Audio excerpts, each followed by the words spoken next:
Good afternoon. It is Prophetess Tebile, and I am coming to you on this beautiful Thursday on the 13th of Tishri. Otherwise, it is the 28th of September on the Gregorian calendar. Tomorrow will be the eve of the Feast of Tabernacles. I'm really very excited about this season of the Jewish high holidays because I can feel the shift in the spiritual realm, and especially with regards to every topic that I have addressed in the last few days. You know, when you strive in the flesh, you get so tired and so exhausted. But when you go to war, when you go into battle with the Lord in spiritual warfare, certainly you will get tired, but when the reward is coming, you can feel the breakthrough. And that is the difference with warring in the spirit, with the spiritual weapons that God gives to his children. This Swazi necklace that I chose to wear for Heritage Day was chosen very specifically because when the ladies are crafting these necklaces, they choose various symbols to put on them. And I wanted the one with the stars. This particular one is called the stars. The stars are very important in my ministry because on the logo of 7750, the 12 stones of the tribes of Israel, otherwise also the 12 stones of the foundation stones of the New Jerusalem, are mounted on a breastplate. So there are 3 shields on the logo of 7750. It is the Nguni shield that sits on the flag, and the flag was designed from a vision that was given to His Majesty King Sobhuza II. And then it is the shield of David, the Star of David, from the flag of Israel. And then it is the breastplate of the high priest. The breastplate of the high priest on the logo of 7750 is not a square one, but it is a circular one to represent the cycle of the zodiac. But I do not call it the zodiac, I call it the zodiacal cycle, after the name of the high priest, whose name means righteousness. So I introduced this character named Aleister Crowley, who I'm reading about at the moment. This is the ceremonial magician called Aleister Crowley, otherwise the Great Beast. I want to be very calm and cool and collected today so that I can try and follow a logical sequence as much as possible. My trip to Katlehong was made in the 7th month of the Gregorian calendar. I've already spoken about my trip to Katlehong in the previous episode, so I'm not going to go over it again, but I wanted to emphasize that it was during the 7th month, but on the Gregorian calendar. The message to me is clear now.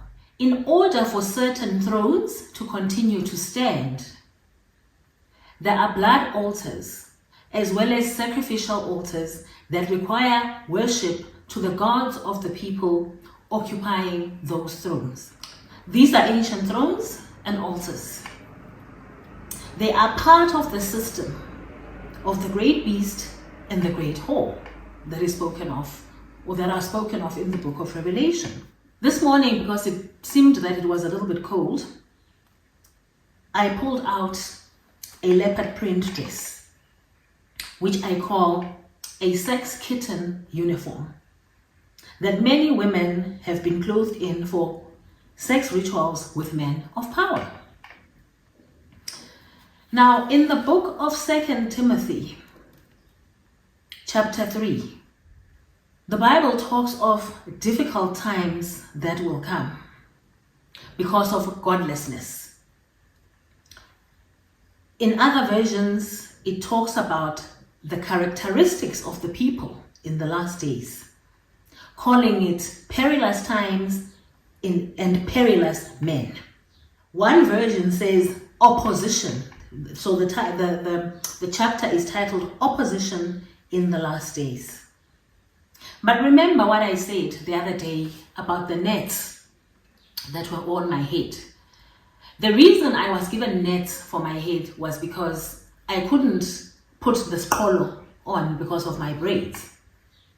So the lady said, don't worry about your braids, we'll just send you nets and you can catch your hair in the net so that it doesn't move around, it just stays in confinement. So that's what a net does. When God says, He has closed the net, He's not telling me that I must close the net. He's closed the net. If that's what He says, that is His word. He has closed the net around whoever He's dealing with at this moment in time. It's not for me to be worried about it. But I want to now read 2 Timothy chapter 3. I will take it from the net. Oh wow, I'm taking it from the net. And it is titled Ministry in the Last Days. I'll take it from verse 1. This is 2 Timothy chapter 3. But understand this, that in the last days difficult times will come. For people will be lovers of themselves, lovers of money, boastful, arrogant, blasphemers, disobedient to parents, ungrateful, unholy, unloving, irreconcilable, slanderers, without self-control, savage, opposed to what is good, treacherous, reckless, conceited, loving pleasure rather than loving God. They will maintain the outward appearance of religion, but will have repudiated its power. So avoid people like these. For some of these insinuate themselves. I love this. For some of these insinuate themselves into households and captivate weak women who are overwhelmed with sins and led along by various passions. Such women are always seeking instruction, yet never able to arrive at a knowledge of the truth. And just as Jannes and Jambres opposed Moses, so these people who have warped minds and are disqualified in the faith also oppose the truth. But they will not go much further, for their foolishness will be obvious to everyone, just like it was with Jannes and Jambres. I started off from the very beginning saying that God is talking about households. And this is exactly the thing. In fact, I want to actually just read it from one more version here. In the LSB, from verses 6, it says, "For among them are those who enter into households and take captive weak women, weighed down by sins, being led on by various desires, always learning and never able to come to the full knowledge of the truth." This scripture goes back to what I said about the 7th month of Ethanim, because it speaks of a certain type of persons who are praying and scavenging and targeting. Actually, they target the weak women that they go after, and they make them all kinds of promises. And then when they're done using them, they dump them for the next one. And it's a vicious cycle. Let me continue. So, last night, my daughter invited me to watch a movie with her, and she was adamant that I must watch this movie with her. I tried to plead with her that I'm very tired. And she said, no, Mom, we're watching the movie together. And she insisted, so I went to her room, and we just bonded and we watched this movie. The title of the movie was The Other Woman. And the leading character in that movie is a guy by the name of Mark King. Mark King dates some woman who's a lawyer in New York. He is described as a handsome and charismatic businessman. But Mark King has a wife called Kate. Soon, another sex partner named Amber joins the party. Amber has been told by Mark King that he's in the process of divorce. And so presumably she was about to inherit a husband for a lifetime of happiness ever after. Mark, though, gets a sleeping partner everywhere he goes. Any corner of the world where he goes, he finds somebody there to go to bed with. And then there is an implied sexually transmitted disease in the picture. This King Mark is not just a serial cheat, but also an embezzler of monies. And so in the end, his ladies get together to exact revenge on him. But for the purposes of those that are followers of Christ, God says, vengeance is mine.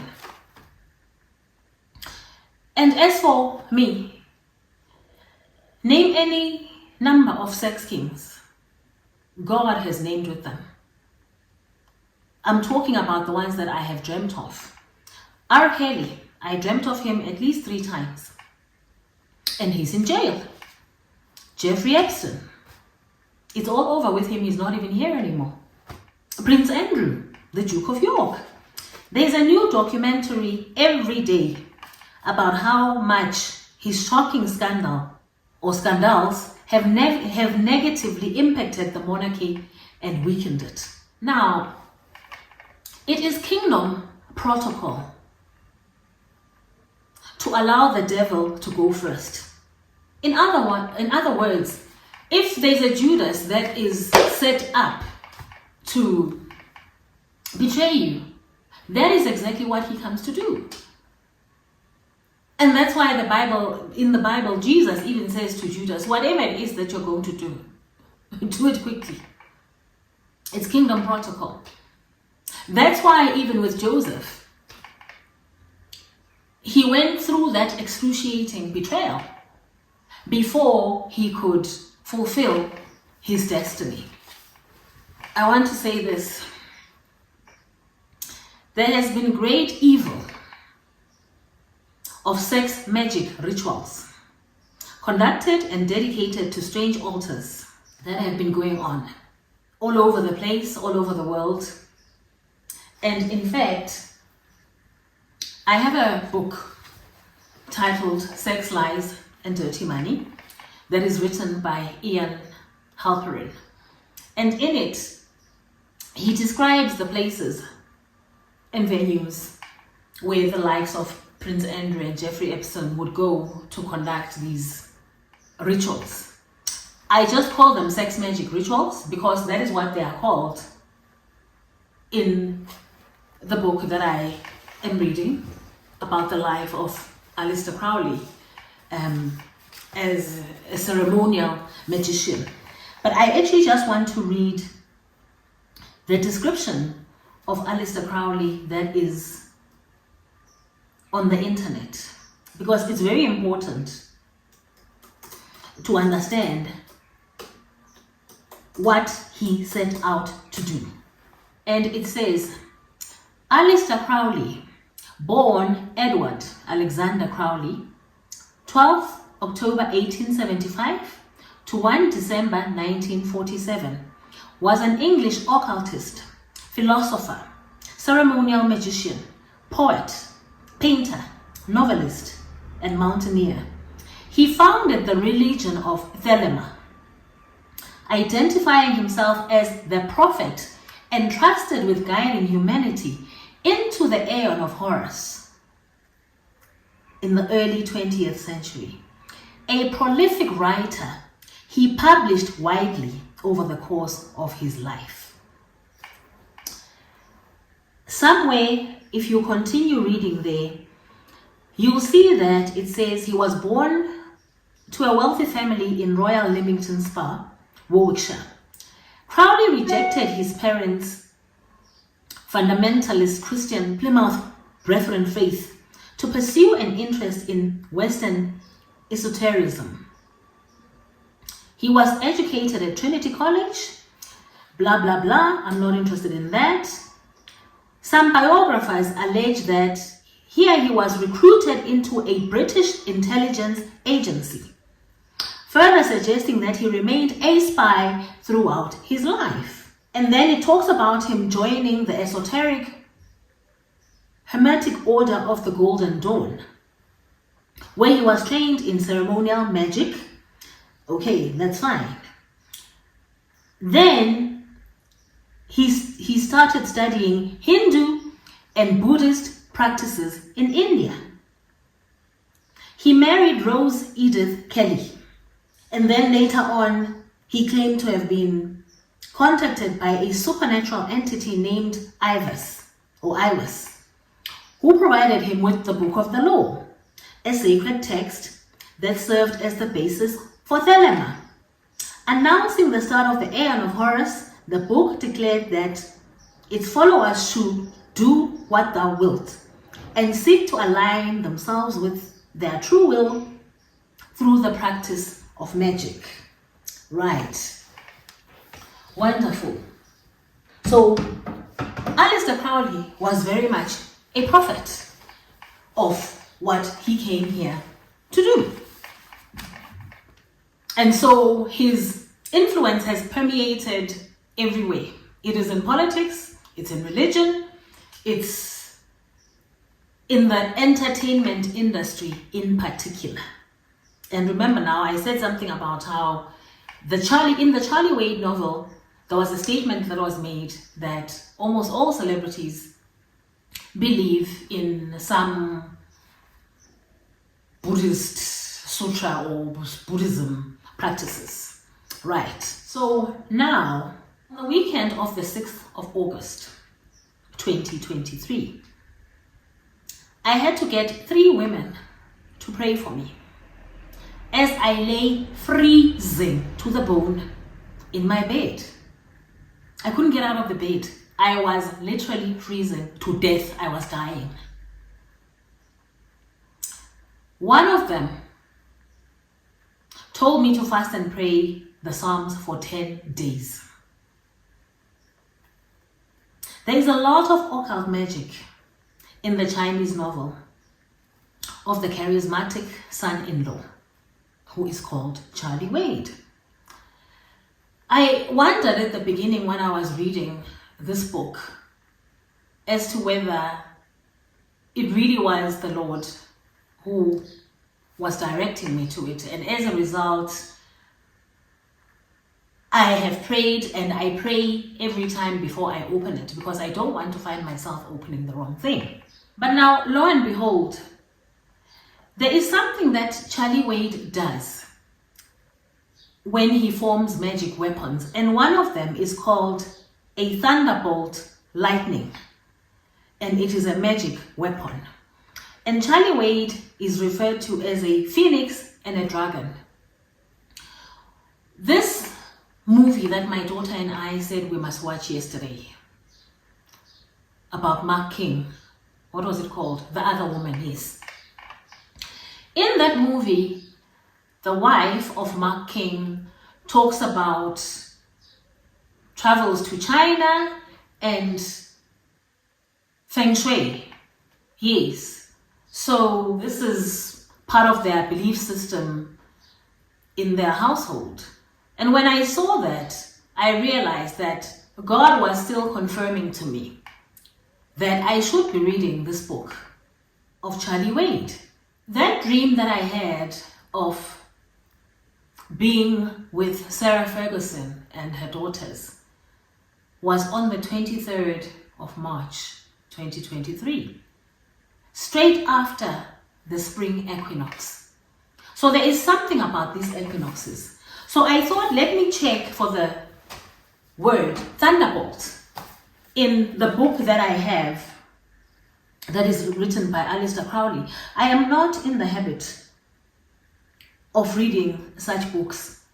I bought this one called The Equinox, Volume 1, Number 1, The Review of Scientific Illuminism. A long time ago, but I have never read it. Fortunately, because it's digital, all I needed to do was just to go in here and put in the word thunderbolt. And it appears 4 times in this book.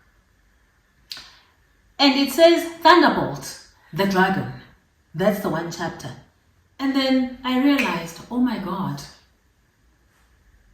This is why sometimes I go to bed, but the next morning, during these heightened seasons of spiritual warfare, I can't get out of the bed. I literally then have to find one of these women that I pray and fast with to ask them to pray into my ears, into my spirit, to remove whatever has come against my body. I was talking yesterday about my child and the dream that I had, and how 3 months later I was walking in that same script. Thank God I'm a praying mother, because by now not only would I have been buried, my children would have been buried. I'm always fighting for the lives of my children. And this is the reason why the Lord wanted me to take up my mantle and my covenant of motherhood. It was because He knew, and God knows, the things that are set up along the way to come against His children. And so there we have it. There is something called a secret weapon, and it's called a thunderbolt. And Aleister Crowley did not do anything without sex magic. In fact, on that note, I just want to read something from the book, the other book that I have that is written about him, from the book called City of the Beast, the London of Aleister Crowley. There is something about it. Ooh, okay, ooh la la, ooh la la, ooh la la. It's going to have to be a wrap. But the point that I was about to make, and I will close with it, is that I noticed along this journey of life that people who are based in London, or people who are generally in the UK area, are very hostile towards me. And for some reason, I think I must be the only member of my family who's never been to London. God just has never wanted me to step foot in that place. And I can see now that it was for a reason. And I will continue with this and talk about it the next time.